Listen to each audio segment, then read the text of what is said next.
શ્યારામ મિત્રો, આજે રાતે તો અમારી ફરિયાની ચોકડીમાં સાપ નીકળ્યો. જો કેવો ભયંકર છે. Good morning. જો આજે તો સવારમાં નાસ્તામાં મેં દારિયાના લોટનો રોટલો બનાવ્યો મનોજ માટે. મસ્તીનું ઘી લગાડીને એને નાસ્તો આપી દીધો સવારમાં. પછી મેં નાસ્તો કર્યો. નાસ્તો કરીને નાહી ધોઈને ભગવાનના ધૂપ દીવા કર્યા. ત્યારબાદ ઘરના બધા વાસી કામ પતાવ્યા. કપડાં ધોઈને આજે તો મેં ફરિયામાં જ નીચે જ સૂકવી દીધા. ત્યારબાદ થોડી વાર ફ્રી હતી એટલે શેરડી લઈને બેઠી હું. તમે પણ હાલો શેરડી ખાવા, મસ્ત મીઠી મીઠી છે. તુલસી વિવાહના દિવસની શેરડી હતી. આજે મારે જ ફિનિશ કરવી પડશે એટલે હું તો લઈને બેસી ગઈ શેરડી. પછી બપોરની રસોઈ બનાવી. બપોરની રસોઈમાં મસ્ત મજાનો ઓરો બનાવ્યો અને પછી બનાવ્યા રોટલા. જો મારી બપોરની રસોઈ મસ્ત મજાની બનીને તૈયાર થઈ ગઈ. ઓરો ને રોટલા અને મરચાં તરેલા અને ડુંગળીને પછી અમે જમવા બેસી ગયા.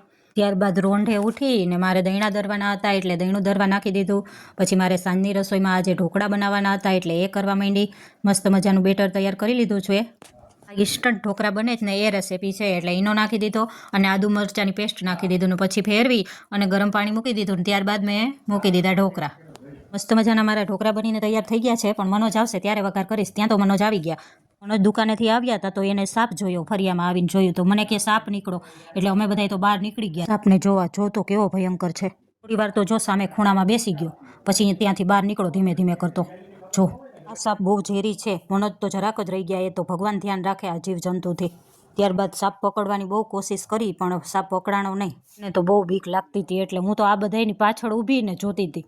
ત્યારબાદ દિવાલ ચડીને ઓલી બાજુ ખાલી પ્લોટ હતો ને ત્યાં વહી ગયો. પછી તો મળ્યો જ નહીં સાપ. ત્યારબાદ અમારે જમવાનું બાકી હતું એટલે વઘાર કરીને અમે જમવા બેસી ગયા. તમને આ વિડીયો પસંદ આવ્યો હોય તો લાઇક શેર સબસ્ક્રાઈબ. જો તમને ખબર હોય કે આ સાપ કયો હતો તો કમેન્ટમાં જરૂરથી કહેજો. તો બાય બાય, મળીએ હવે નેક્સ્ટ વિડીયોમાં.